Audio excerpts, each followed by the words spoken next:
80. Heretical Baptism. Chalcedon Position Paper, number 199, April 1996. By the 3rd century AD, baptism had become a subject of bitter controversy, and yet, curiously enough, both sides were commonly intensely orthodox in their intentions. The main area of dissent was over the baptizers. Could one hold that baptism by a heretical clergyman was valid? Should children baptized by a man who was later revealed to be a heretic be rebaptized? On what did the validity of baptism depend? Tertullian dealt with this issue in On Baptism, chapter 15. Heretics have no true fellowship with us, he stated, and we do not have the same God nor the same Christ.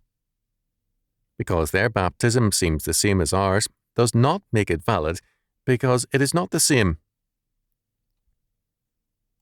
The Roman bishop Stephen, AD 253 to 257, took the opposite view. For him, baptisms by heretics were valid if they were in the name of Jesus Christ or in the name of the Trinity. Cyprian took a similar view, while not sacramental in his doctrine as was Stephen. Protestants have mainly taken the same view, that baptism does not depend on the man performing it, but on the validity of the act, that is, in the name of the triune God. The Baptists have denied the validity of any other form of baptism than immersion. For most Baptists also, baptism is not, as with some, a regeneration ordinance, but rather a sign that regeneration or conversion has already taken place, and baptism is a public witness of that fact. Since some churches, including Protestant bodies, have held to baptismal regeneration, this Baptist position has had an obvious strength. Of its weakness, we shall see more later. The view of Tertullian had a serious weakness and fallacy, because the validity of baptism was made to depend upon a man, a clergyman, and not God.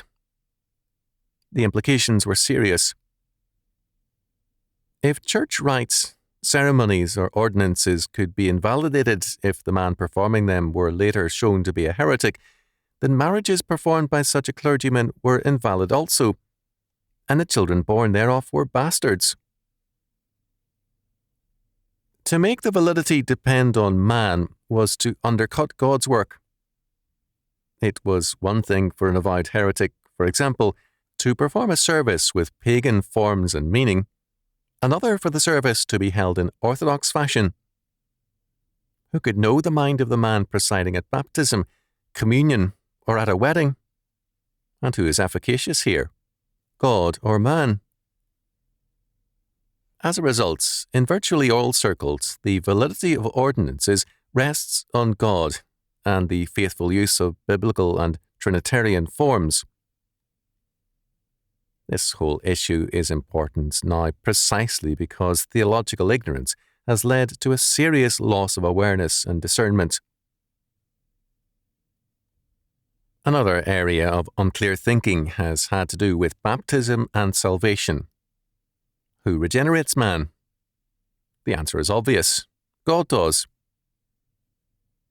Does a person regenerated have to be old enough to understand, or can God regenerate us as little children? Obviously, God can do anything. If God's election can be evident in a child, what does baptism signify?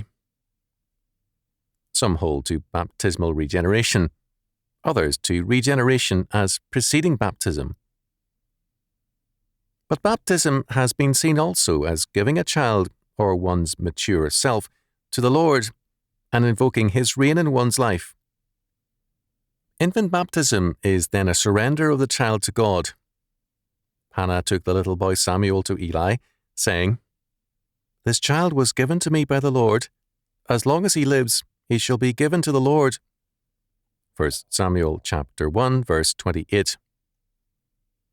We are God's property, His possession, and in baptism we give our children and ourselves to the Lord. We are not our own, we are the Lord's. And in baptism, we acknowledge His ownership of ourselves and of our children.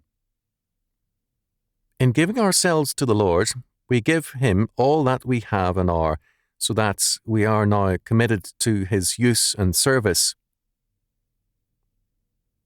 We are no longer our own possession, but the Lord's, and this means that baptism covers us, our children, our house, farm, or business, because we cannot surrender our lives and withhold anything else.